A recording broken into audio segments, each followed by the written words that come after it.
The National Burial Ground Survey is a project commissioned by the Archbishop's Council of the Church of England to survey and map every churchyard in England. I will leave a link in the description below. With this in mind, I decided to take a virtual tour of the St. Giles Churchyard in Ashstead, Surrey, England, and pick a headstone to research. St. Giles is home to over 7,000 graves. The church was built on a former Roman site in about 1115. The oldest grave on record is Edith Brown, who died in July of 1590. She's not currently listed though in the surveyed area. On this channel we find interesting headstones, do the research, and then tell the story. After looking at the cemetery, I chose Sydney Herbert Johnson. Sydney was buried on September 19, 1918, at the age of 67. He is memorialized with a curb and cross. The search started out quickly. It appears that when Sydney died, he left a sum of £625,000 in today's dollars. This search looked like it could be quite interesting. This is a story about education, London society, and hats.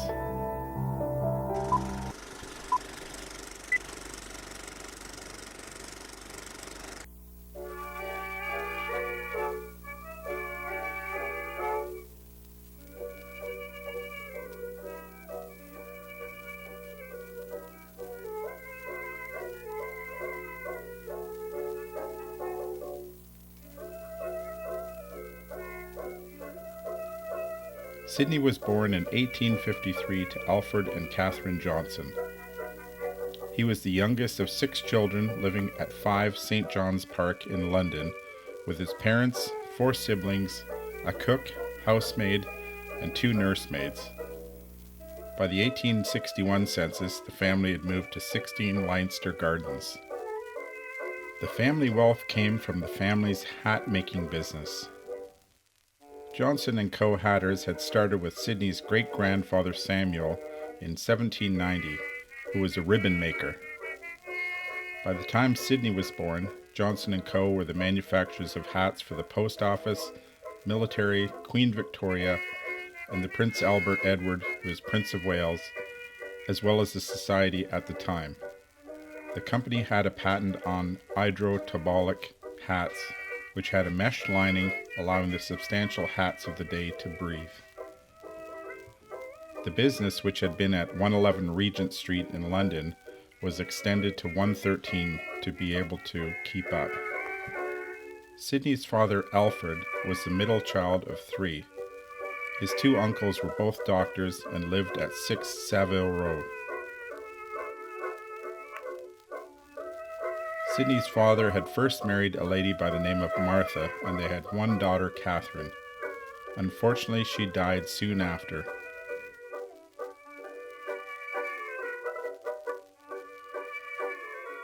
Sydney's older sisters, Catherine and Edith, shared a house. Not much is known about Sydney's other sister, Alice. Oldest brother Edmund joined in the family business for a time. He also ran unsuccessfully for Parliament in 1885. Edmund married Ada Morden, whose family had a number of patents, including one for a mechanical pencil called the Ever-Pointed Pencil. Older brother Alfred became a minister. Alfred married Josephine and they had 5 children. Alfred and Mary are buried at the Capel Saint Marie, where he was rector for 42 years. At least one of his children attended the school that Sydney was headmaster of later in life.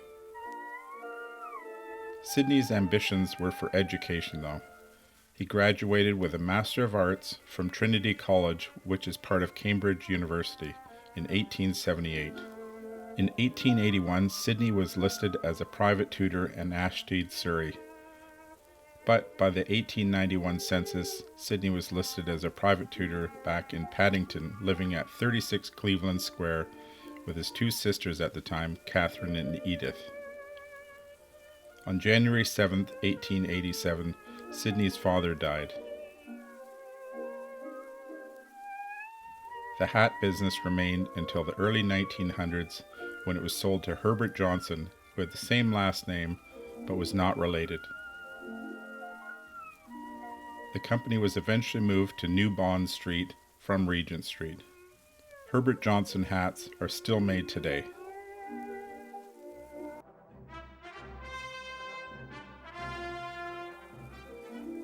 Sydney eventually became headmaster at a private school in Ashstead, although he never married.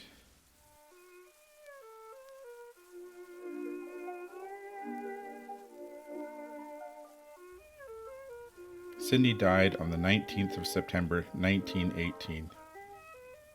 His ashes were buried at the St. Giles Churchyard Cemetery. It was a pleasure to meet you, Sydney Herbert Johnson.